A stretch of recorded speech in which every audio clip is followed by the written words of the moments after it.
이제 세계 어디를 가든 한국인의 위상은 다릅니다. 하지만 아직도 시대착오적인 편견에 사로잡힌 사람들이 있죠. 여기 미국 비행기 퍼스트 클래스에서 여긴 당신 자리가 아니다라며 인종차별적 망언을 내뱉은 백인 여성이 있었습니다.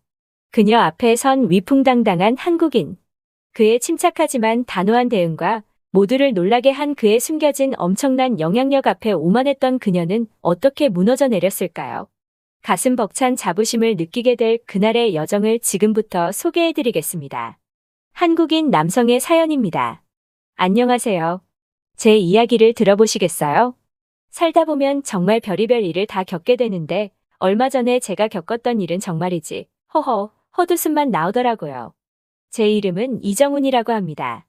저는 지금 미국의 꽤 큰 기술 회사에서 임원으로 일하고 있어요. 한국에서 태어나 자랐지만 꿈을 펼치기 위해 젊은 시절 미국으로 건너와 정말 치열하게 살았습니다. 쉽지 않았죠. 보이지 않는 차별도 있었고 언어의 장벽, 문화의 차이, 그래도 이를 악물고 버티고 또 버텨서 지금의 자리에 오를 수 있었습니다. 그날은 댈러스에서 워싱턴 DC로 가는 비행기를 타야 했습니다. 중요한 미팅이 있어서요. 늘 그렇듯 저는 1등석을 이용합니다.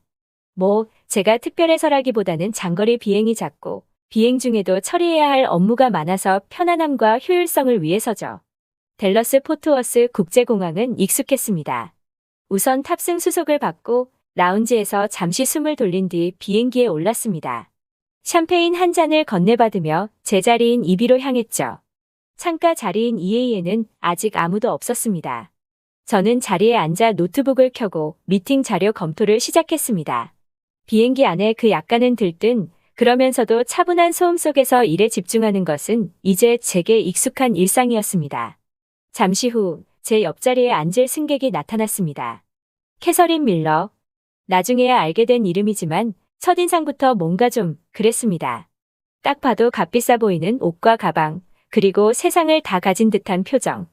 그녀는 제 옆복도를 지나가다가 저를 발견하고는 잠시 발걸음을 멈칫하더군요. 그녀의 눈빛에서 스쳐 지나가는 미묘한 감정을 저는 놓치지 않았습니다. 놀라움? 아니, 그보다는 불쾌감에 가까웠어요. 마치 여기에 당신이 왜 앉아있지? 라고 묻는 듯한 그런 눈빛이었습니다. 저는 속으로 한숨을 쉬었습니다. 이런 시선, 처음 겪는 건 아니었거든요. 미국 사회에서 아시아계, 특히 한국인으로서 성공 가도를 달리는 동안 종종 마주쳐야 했던 불편한 시선 중 하나였죠. 하지만 저는 굳이 거기에 반응하지 않았습니다. 그럴 필요도 없었고 제 에너지를 낭비하고 싶지도 않았으니까요.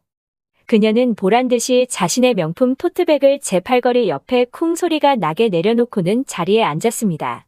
노골적인 불쾌감의 표현이었죠. 그녀는 자리에 앉아서도 불편한 기색을 감추지 못했습니다. 헛기침을 하거나 몸을 뒤척이며 주변을 두리번거렸죠. 마치 승무원이 와서 이 잘못된 상황을 바로잡아주기를 바라는 것처럼 보였습니다. 저는 그냥 제 일에 집중하려 애썼습니다. 노트북 화면의 숫자들이 그녀의 존재보다 훨씬 중요했으니까요. 그런데 그녀는 제 인내심을 시험하기로 작정한 모양이었습니다. 실례합니다만 그녀가 저를 향해 몸을 살짝 기울이며 말을 걸었습니다. 목소리는 최대한 교양 있게 꾸미려 애쓰는 티가 났지만 그 안에 날카로움은 숨겨지지 않았습니다. 혹시 좌석을 잘못 찾아오신 건 아닌가요? 저는 잠시 키보드에서 손을 떼고 그녀를 바라봤습니다. 하지만 대답은 짧고 간결하게 했죠. 네, 제 자리 맞습니다. 더 이상의 설명은 불필요하다고 생각했습니다. 제 표정은 아마 무뚝뚝했을 겁니다. 그녀는 제 대답이 마음에 들지 않는다는 듯 입술을 삐죽였습니다. 그러더니 보란듯이 승무원을 호출하는 버튼을 눌렀습니다. 잠시 후 사라 존슨이라는 이름의 젊고 친절해 보이는 승무원이 다가왔습니다. 무엇을 도와드릴까요, 손님? 캐서린은 마치 아주 웃기는 상황이라는 듯이 과장된 헛웃음을 치며 말했습니다. 제 생각엔 뭔가 착오가 있는 것 같아요.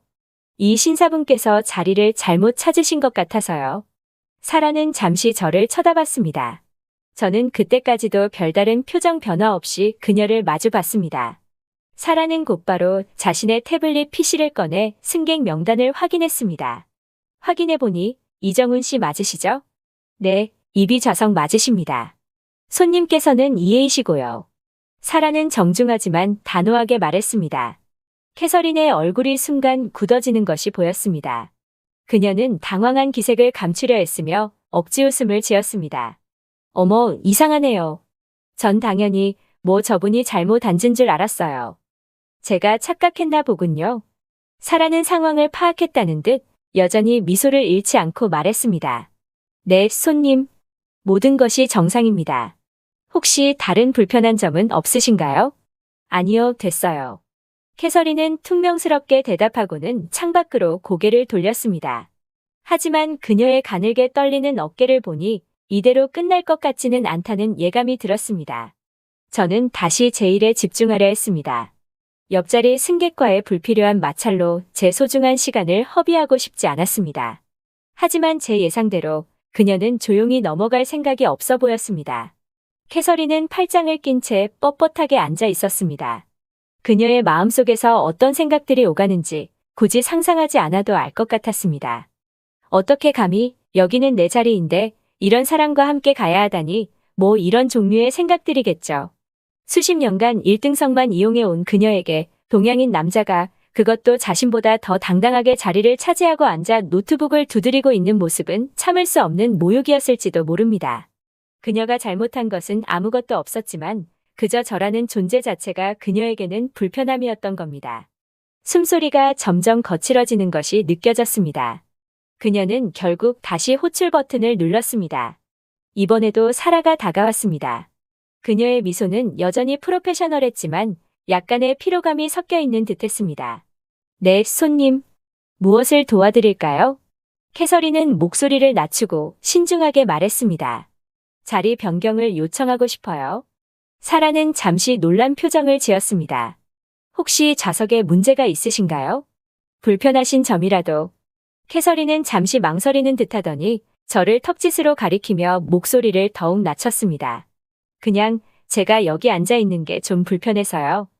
그녀는 불편함의 이유를 명확히 말하지 않았지만 그 의도는 너무나 명백했습니다. 사라의 미소가 살짝 흔들렸습니다. 승무원으로서 이런 상황을 여러 번 겪어봤을 테죠. 손님께서 불편하시다니 유감입니다.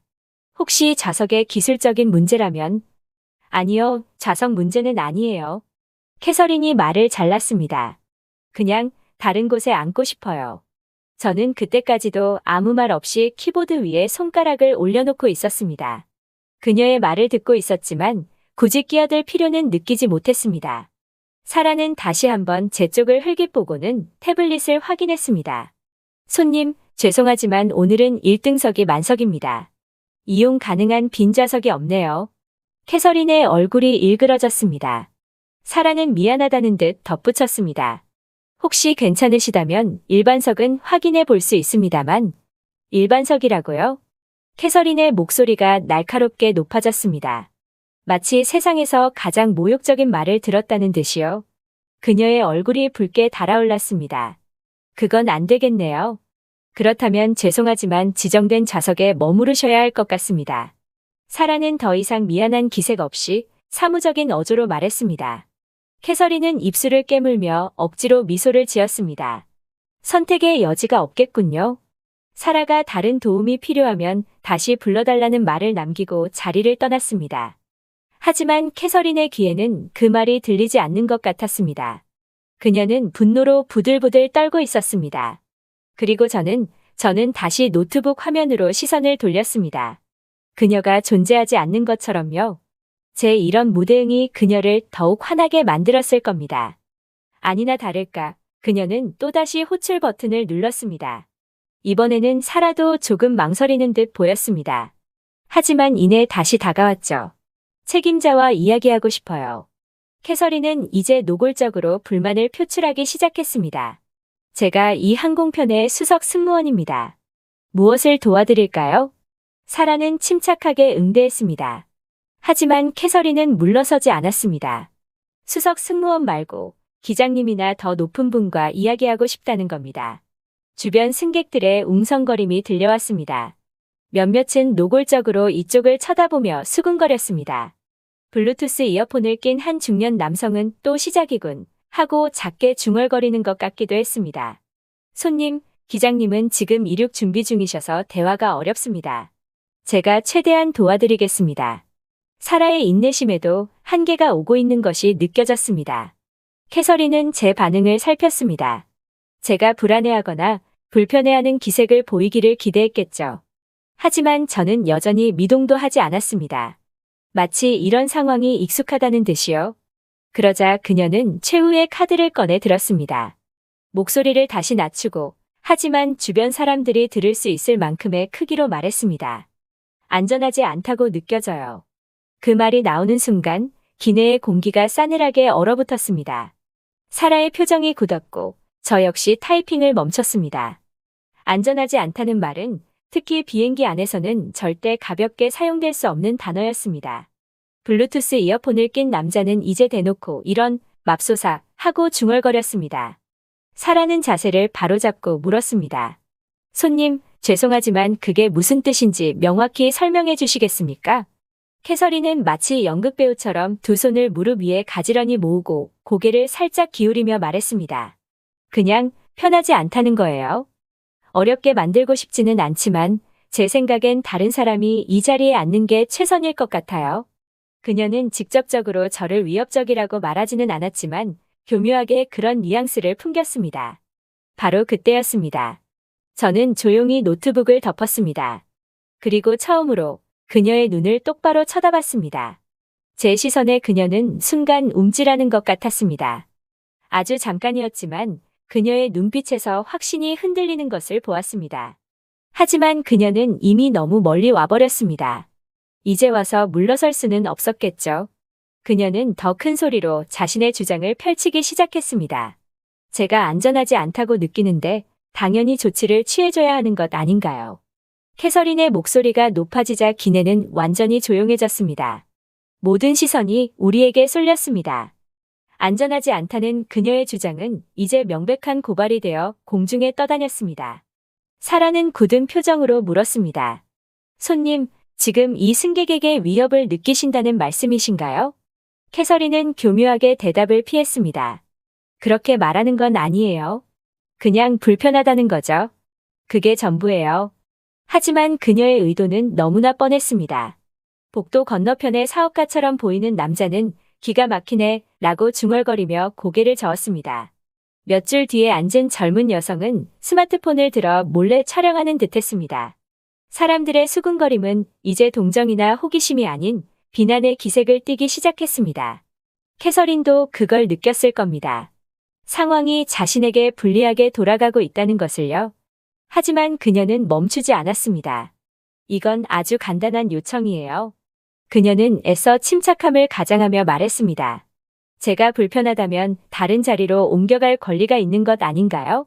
사라의 턱이 단단해졌습니다. 손님, 아까도 말씀드렸지만 이용 가능한 1등석 좌석은 없습니다. 그럼 일반석은요? 캐서린이 되물었습니다. 사라는 잠시 망설였습니다.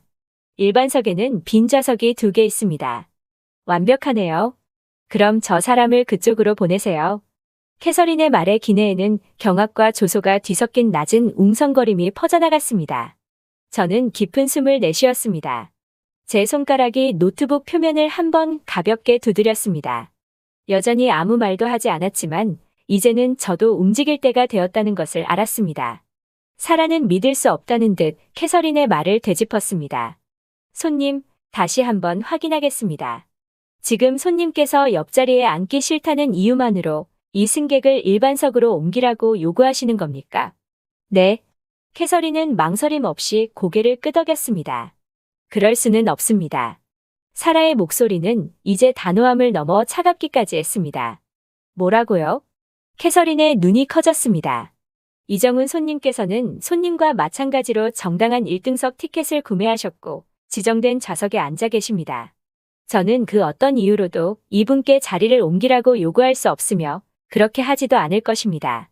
사라의 말은 명료했습니다. 캐서린의 얼굴이 시뻘겋게 달아올랐습니다. 승객들은 이제 대놓고 그녀를 쳐다보며 수군거렸고 몇몇은 고개를 절레절레 흔들었습니다. 휴대폰으로 촬영하던 여성은 이제 더욱 노골적으로 카메라를 들이댔습니다. 이건 말도 안 돼요. 그녀는 거의 비명을 지르듯 말했습니다. 나는 단지 다른 승객이라면 당연히 받았을 편의를 요청했을 뿐이라고요. 손님께서는 지금 정당한 사유 없이 비용을 지불한 승객을 1등석에서 일반석으로 강등시키라고 요구하고 계십니다. 그것은 편의 제공이 아니라 명백한 차별입니다. 사라의 마지막 말은 쐐기 같았습니다. 기내에는 잠시 숨막히는 침묵이 흘렀고 누군가 낮은 휘파람 소리를 내기도 했습니다. 저는 여전히 아무 말 없이 그저 캐서린을 바라보고 있었습니다. 기다렸다는 듯이요. 캐서린의 심장이 격하게 뛰는 것이 느껴지는 듯했습니다.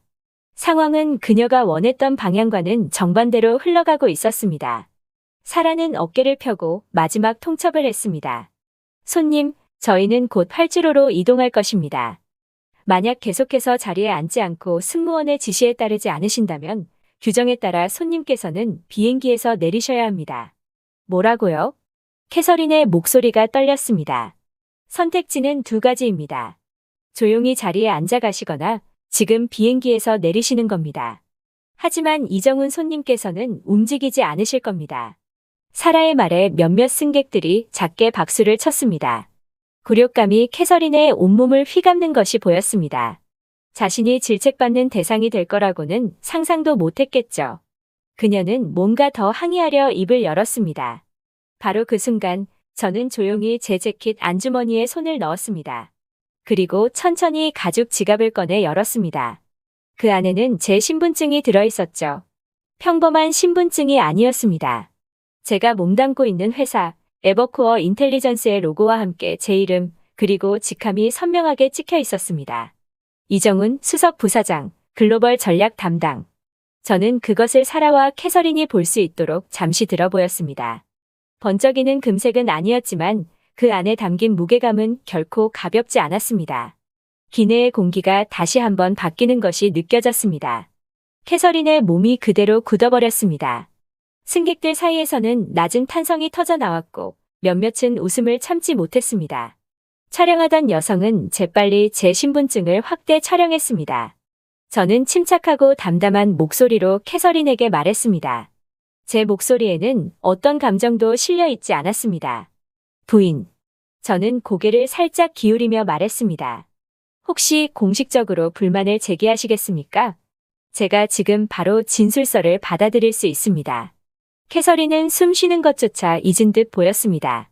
말문이 막힌 그녀는 아무 대답도 하지 못했습니다. 저는 움직이지 않고 눈도 깜빡이지 않고 그저 그녀의 대답을 기다렸습니다. 처음으로 그녀는 자신이 만든 함정에 스스로 갇혔다는 것을 깨달은 듯했습니다. 기내의 침묵은 무겁고 불편하게 늘어졌습니다.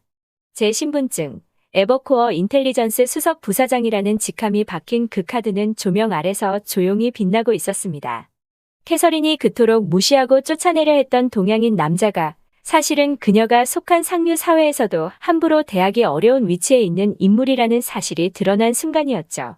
조금 전까지 속삭이던 승객들은 이제 입을 다물고 어떤 이는 쓴웃음을 지으며 어떤 이는 놀란 눈으로 이 상황을 지켜보고 있었습니다. 캐서린의 입술이 파르르 떨렸습니다. 그녀의 머릿속은 변명과 핑계, 이 상황을 빠져나갈 방법을 찾기 위해 필사적으로 움직이고 있겠지만 이미 엎질러진 물이었습니다. 자신이 위협적이라고 암시했던 남자가 알고 보니 미국의 핵심 기술 산업을 이끄는 기업의 최고위 임원 중 한 명이라니 그녀의 목이 바짝 타들어가는 것 같았습니다. 제 표정은 여전히 변함이 없었습니다. 비웃거나 조롱하는 기색은 전혀 없었죠. 그저 신분증을 든 채 그녀의 눈을 똑바로 보며 기다릴 뿐이었습니다. 제 목소리는 여전히 차분하고 감정이 배제되어 있었습니다. 공식적으로 불만을 제기하시겠냐고 여쭤봤습니다. 부인.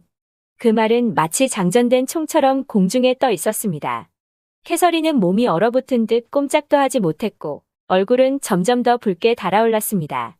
그녀는 뭐라고 말하려 했지만 목구멍에서 나오는 소리는 거의 들리지 않는 신음에 가까웠습니다. 저는 고개를 살짝 기울이며 말을 이었습니다. 여전히 정중하지만 날카로운 어조로요. 불편하다고 말씀하셨죠. 저는 말을 이었습니다.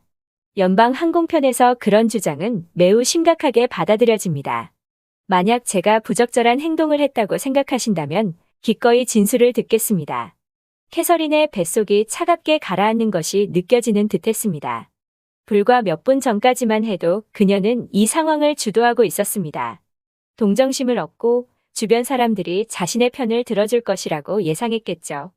하지만 이제 그녀 자신이 심판대에 오른 것입니다. 두 줄 앞에 앉아있던 남자가 낮은 웃음소리를 내며 중얼거렸습니다. 오, 이거 정말 볼만하군. 촬영하던 여성은 이제 캐서린의 얼굴을 집중적으로 찍고 있었습니다. 사라는 여전히 팔짱을 낀 채 옆에 서 있었습니다. 그녀의 얼굴은 철저히 중립적이었지만 눈빛에는 조용한 기대감이 서려 있었습니다. 그녀는 기다리고 있었습니다. 모두가 기다리고 있었죠. 캐서린의 숨소리가 가쁘고 얕아졌습니다. 그녀는 자신이 거짓말을 했다고 인정할 수도 없었고 그저 저를 쫓아내기 위해 모든 것을 꾸몄다고 말할 수도 없었습니다. 하지만 만약 자신의 주장을 계속 밀고 나간다면 그녀는 연방 항공편에서 기업 최고위 임원을 위험인물로 고발하는 셈이 되는 것이고 그 결과는 상상하기조차 어려울 것이었습니다. 그녀의 손이 무릎 위에서 가늘게 떨렸습니다. 저는 시선을 거두지 않았습니다. 마침내 영원처럼 느껴지던 시간이 흐른 후 캐서린은 거의 알아차리기 힘들 정도로 작게 고개를 저었습니다. 아니요. 그녀의 목소리는 갈라져 나왔습니다. 불만 없습니다. 저는 예상했다는 듯이 한번 고개를 끄덕였습니다. 그리고 천천히 지갑을 닫아 신분증을 다시 안주머니에 넣었습니다. 그런 다음 아무 일도 없었다는 듯이 다시 노트북을 열었습니다. 마치 연극의 한 막이 내린 것처럼 그 순간 모든 것이 끝났습니다. 적어도 저에게는요. 하지만 캐서린에게는 악몽은 이제 막 시작된 것이었습니다. 몇몇 승객들이 안도하거나 만족스러워하는 듯한 낮은 웅성거림이 들렸고 두어 명은 작게 박수를 치기도 했습니다. 복도 건너편의 사업가는 씩 웃으며 다시 신문으로 눈을 돌렸습니다. 휴대폰으로 촬영하던 여성은 이미 무언가를 빠르게 입력하고 있었습니다. 제 심장은 이제 평온을 되찾았지만 캐서린은 그렇지 못할 것 같았습니다. 그녀는 의자 깊숙이 몸을 묻고 싶었을 겁니다. 시간을 되돌려 지난 10분을 지워버리고 싶었겠죠. 하지만 되돌릴 수 있는 것은 아무것도 없었습니다. 그녀는 스스로를 공공연히 망신시켰고 그 모습은 기록되었으며 곧 세상에 퍼져나갈 것이었습니다. 그녀는 불안한 듯 주변을 둘러보았지만 동정의 눈빛을 보내는 사람은 아무도 없었습니다. 심지어 처음에는 그녀에게 인내심을 보였던 사라조차도 이제는 차가운 표정을 하고 있었습니다. 캐서린은 마른 침을 삼켰습니다. 더 이상 할 말은 남아있지 않았습니다. 비행기는 아직 땅을 떠나지도 않았는데 그녀는 이미 모든 것을 잃은 셈이었습니다. 캐서린은 등받이에 몸을 뻣뻣하게 기댄 채 앞만 보고 앉아 있었습니다. 숨은 얕았고 얼굴은 여전히 불타고 있었죠. 이건 단순한 창피함이 아니었습니다. 완전한 굴욕이었죠. 저는 이미 아무렇지 않게 노트북을 다시 켜고 키보드를 두드리고 있었습니다. 마치 그녀가 옆에 존재하지 않는다는 듯이요. 하지만 객실의 다른 사람들은 그 일을 잊지 않았습니다. 복도 건너편의 사업가는 여전히 혼자 쓴 웃음을 짓고 있었고 촬영하던 여성은 타이핑을 멈췄지만 휴대폰은 여전히 캐서린 쪽을 향해 약간 기울어져 있었습니다. 마치 그녀의 다음 반응을 기다리는 듯이요. 승무원들조차 중립을 지켜야 하는 그들조차 이제는 다른 분위기를 풍겼습니다. 사라가 다시 그녀 곁으로 다가왔습니다. 손님. 사라의 목소리는 여전히 정중했지만 이전의 부드러움은 사라져 있었습니다. 이 비행 중에 더 이상의 소란 없이 조용히 계실 수 있는지 확인해야겠습니다. 캐서린의 몸이 굳었습니다. 주변의 몇몇 승객들이 듣지 않는 척하며 이쪽을 힐끔거렸습니다. 그녀는 소리치고 싶었을 겁니다. 왜 자신이 문제 취급을 받아야 하냐고 항변하고 싶었겠죠. 하지만 제 신분증이 모든 것을 바꿔놓았습니다. 그녀는 이제 완전히 궁지에 몰린 것입니다. 그녀는 억지로 입술을 움직여 침착한 척 대답했습니다. 괜찮아요. 사라는 잠시 그녀를 응시하더니 천천히 고개를 끄덕였습니다. 그 약속 지켜주시길 바랍니다. 그리고는 뒤돌아 걸어갔습니다. 캐서린은 떨리는 숨을 내쉬며 무릎 위에서 두 손을 꽉 쥐었습니다. 이제 끝났다고 그녀는 생각했을지도 모릅니다. 그때 날카로운 알림음 소리가 침묵을 깼습니다. 캐서린이 고개를 들자 휴대폰을 들고 있던 젊은 여성이 자신의 화면을 보며 만족스러운 미소를 짓더니 화면을 2번 탭하는 것이 보였습니다. 캐서린의 뱃속이 다시 한번 차갑게 가라앉았습니다. 그녀는 그 표정을 알고 있었습니다. 자신의 손주들이 무언가를 온라인에 공유할 때 빠르게 퍼뜨리고 싶을 때 짓는 바로 그 표정이었죠. 그녀의 손가락이 팔걸이를 더욱 세게 움켜쥐었습니다. 그녀는 몸을 살짝 돌려 심장이 터질 듯 뛰는 것을 느끼며 여성의 화면을 훔쳐보았습니다. 영상은 이미 업로드되어 있었습니다. 캐서린은 숨이 멎는 것 같았습니다. 영상의 캡션은 간단 명료했습니다. 인종차별주의자 백인 여성이 1등석에서 동양인 남성을 쫓아내려다 그가 에버코어 인텔리전스 수석 부사장임을 알게 되다. 캐서린의 손이 차갑게 식었습니다. 비행기는 아직 이륙조차 하지 않았는데 그녀는 이미 모든 것을 잃었고 그 영상이 온라인에 올라갔다는 것은 이제 걷잡을 수 없다는 것을 의미했습니다. 그녀는 다시 고개를 앞으로 돌리고 숨을 고르려 애썼습니다. 어쩌면 괜찮을 거라고, 아무도 신경 쓰지 않을 거라고, 퍼지지 않을 거라고 스스로를 설득하려 했지만 그녀의 핸드백 안에서 휴대폰이 진동하기 시작했습니다. 1번, 2번, 3번, 캐서린의 가슴이 조여왔습니다. 보고 싶지 않았습니다. 알고 싶지 않았습니다. 하지만 그녀의 손은 이미 가방 속에서 휴대폰을 찾고 있었습니다. 화면을 꺼내자 그녀의 뱃속은 더 깊이 가라앉았습니다. 지인들, 가족들, 몇 달 동안 연락하지 않았던 사람들로부터 온 문자 메시지들이었습니다. 내용은 모두 비슷했습니다. 캐서린, 이거 당신 맞아요? 방금 영상 봤는데 설마 아니라고 말해줘요. 세상에 도대체 무슨 짓을 한 거예요? 심장이 귀에서 울리는 듯했습니다. 그녀는 떨리는 손으로 브라우저를 열어 사회관계망 서비스를 확인했습니다. 1초도 걸리지 않았습니다. 그녀의 이름이 이미 실시간 트렌드에 올라 있었습니다. 영상은 업로드된 지 5분도 채 되지 않았지만 이미 조회수는 2만을 넘어서고 있었습니다. 그리고 댓글들이 쏟아지고 있었습니다. 인과응보 제대로네. 이 여자 진짜 자기가 뭘 할 수 있다고 생각했나 봐. 인터넷에서 제대로 불타겠네. 캐서린은 숨을 헐떡였습니다. 그녀의 세상은 무너지는 것이 아니라 불타고 있었습니다. 그리고 처음으로 그녀는 깨달았습니다. 이것은 결코 되돌릴 수 없는 일이라는 것을요. 비행기가 워싱턴 DC에 착륙한 후 벌어질 일들은 그녀의 최악의 상상을 훨씬 뛰어넘는 것이 될 터였습니다. 캐서린은 휴대폰을 너무 꽉 쥐어서 손마디가 하얗게 될 정도였습니다. 기내의 소음은 멀어졌고 제 심장 박동 소리만 귀에 가득했습니다. 숨쉬기조차 힘들었죠. 영상은 계속 퍼져나갔습니다. 새로 고침할 때마다 조회수는 기하급수적으로 늘어났습니다. 3만, 4만 2천, 6만 1천, 멈출 기미가 보이지 않았습니다. 그녀는 눈을 빠르게 깜빡이며 이 상황을 멈출 방법, 탈출구를 필사적으로 찾았지만 이미 너무 늦었습니다. 그녀는 아래로 스크롤하며 더 많은 댓글을 읽었습니다. 저렇게까지 특권 의식에 젖어 있다니 상상도 안 간다. 진짜 자기가 이길 줄 알았나 봐. 에버코어 인텔리전스 부사장이라니 오늘 하루 중 최고의 반전이다. 즉각적인 업보. 저 여자 이름 공개해야 돼. 누군지 알아야 해. 가슴이 답답해졌습니다. 그녀는 시간을 되돌릴 방법을 찾는 듯 기내를 둘러보았지만 이제 아무도 그녀를 쳐다보지 않았습니다. 그럴 필요가 없었죠. 이미 볼 것은 다 봤으니까요. 그녀는 몸을 뒤척였고 온몸이 뻣뻣하게 굳어 있었습니다. 그녀 옆에 앉아있는 저는 여전히 움직이지 않았습니다. 제 손가락은 가볍게 노트북 키보드를 두드리고 있었죠. 제가 그 영상에 대해 알고 있는지 아닌지 그녀는 알 수 없었을 겁니다. 저는 신경 쓰지 않았습니다. 그리고 그것이 어쩐지 상황을 더 악화시키는 것처럼 느껴졌습니다. 캐서린의 휴대폰이 다시 울렸습니다. 그녀는 움찔했지만 이내 화면을 내려다보았습니다. 그녀의 여동생이었습니다. 잠시 망설이더니 떨리는 손가락으로 거절 버튼을 눌렀습니다. 그 통화를 할 준비가 되지 않았던 거겠죠. 이 모든 상황에 대해 아직 준비가 되지 않은 것이었습니다. 비행기는 겨우 이륙 준비를 하고 있었는데 그녀의 세상은 이미 발밑에서 무너져 내리고 있었습니다.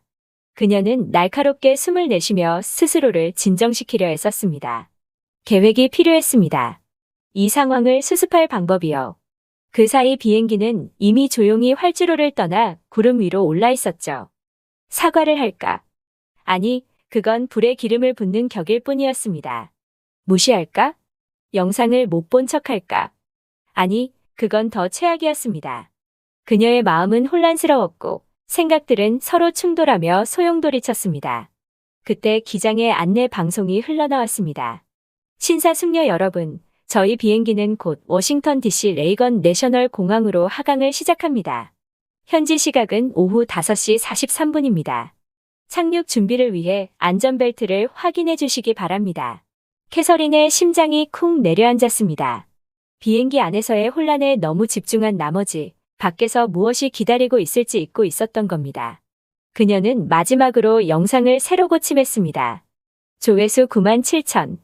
그녀의 이름은 여전히 트렌드였습니다.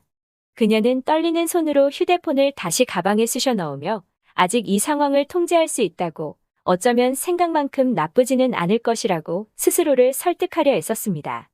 하지만 그녀의 희망은 곧 산산조각 날 운명이었습니다. 비행기 문이 열리자마자 캐서린은 거의 뛰쳐나가다시피 했습니다. 흘깃거리는 시선들, 조용한 웃음소리들, 공기 중에 떠도는 암묵적인 비난을 애써 무시했습니다.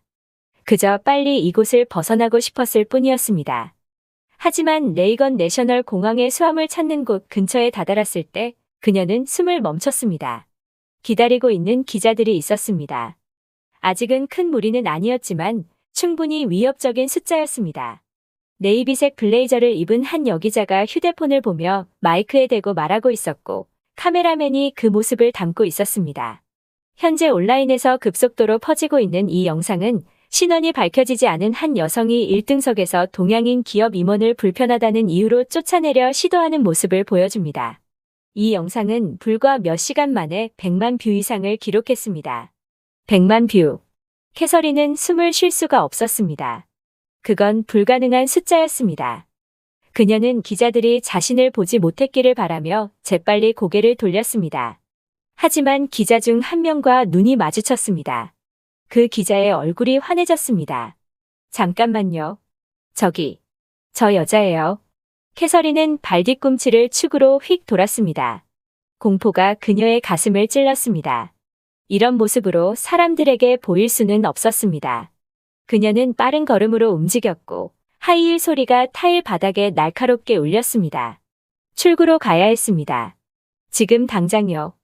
하지만 핸드백 속의 휴대폰은 미친 듯이 울려댔습니다.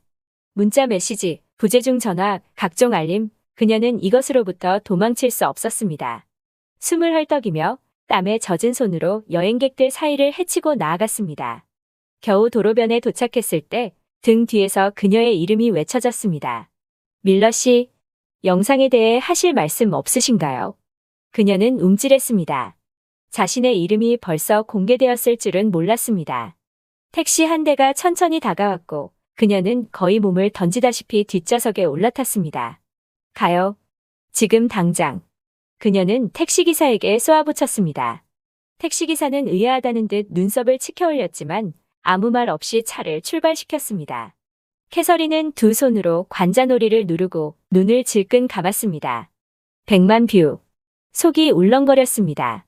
그녀는 평생 동안 조심스럽게 명성을 관리하며 살아왔습니다. 좋은 이미지, 존경받는 이름, 그런데 단 하루 오후 만에 모든 것이 사라져버렸습니다. 휴대폰이 다시 진동했습니다. 이번에는 모르는 번호였습니다. 그녀는 심장이 터질 듯 뛰는 것을 느끼며 액정을 응시했습니다. 그러다 음성사서함으로 넘어가기 직전 통화 버튼을 눌렀습니다. 여보세요. 짧은 침묵 후 딱딱하고 사무적인 목소리가 들려왔습니다. 밀러 씨, 선라이즈 재단의 이사장 데이비드 해리슨입니다. 지금 상황에 대해 알고 계실 거라 생각합니다만. 캐서린의 입안이 바싹 말랐습니다. 그녀는 선라이즈 재단 이사회에서 오랫동안 활동해 왔습니다. 진보적인 이미지, 포용성, 윤리적 리더십을 자랑하는 자선단체였죠. 그리고 그녀는 이 전화의 용건을 이미 알고 있었습니다. 그녀는 마른 침을 삼켰습니다. 데이비드, 그건 오해가. 이사회에서는 당신이 물러나야 한다는데 의견을 모았습니다. 그가 즉시 말을 잘랐습니다. 그의 목소리는 단호하고 감정이 없었습니다. 내일 아침까지 공식 성명을 발표할 것입니다. 그때까지 사임서를 제출해 주시기 바랍니다. 날카로운 신호음과 함께 전화가 끊겼습니다. 캐서린은 천천히 휴대폰을 내렸습니다. 그녀의 경력은 끝났습니다. 그녀의 명성은 사라졌습니다. 그리고 최악인 것은 아무도 그녀의 해명에 귀 기울이지 않을 것이라는 점이었습니다. 사람들은 영상을 보았고 그 영상이 전부였습니다. 그녀는 떨리는 숨을 내쉬었습니다. 이것은 그녀가 통제할 수 있는 상황이 아니었습니다. 이것은 그녀 스스로 자초한 일이었습니다. 그리고 이제 그녀는 그 결과를 감당하며 살아가야 했습니다. 한편 저는 어땠냐고요? 저는 워싱턴 DC에서의 미팅을 위해 이미 다른 차에 올라타고 있었습니다. 제 휴대폰에도 알림이 몇 개 와 있기는 했습니다. 동료 한 명이 정훈 씨 괜찮아요? 방금 이상한 영상 봤는데 하고 메시지를 보내왔더군요. 저는 간단하게 네 괜찮습니다. 신경 쓰지 마세요. 곧 미팅에서 뵙죠. 라고 답장을 보냈습니다. 캐서린 밀러라는 이름은 제 머릿속에서 이미 희미해져 가고 있었습니다. 그녀에게는 인생이 무너지는 사건이었을지 모르지만 저에게는 그저 약간 불쾌했던 해프닝, 그 이상도 이하도 아니었습니다. 어쩌면 미국에서 아시아계로 살아가면서 겪어야 했던 수많은 일 중 하나로 기억될 뿐이겠죠. 중요한 것은 그런 일들이 저를 멈추게 하지는 못했다는 겁니다. 저는 제 일을 계속할 것이고 제 목표를 향해 나아갈 것입니다. 그게 바로 제가 이정훈이라는 사람이 살아가는 방식이니까요. 이 이야기가 여러분께 어떤 생각을 하게 만들었을지는 모르겠습니다.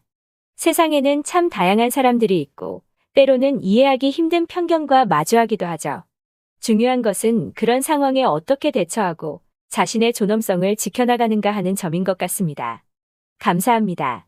제 긴 이야기를 들어주셔서요. 여러분 잘 들으셨나요?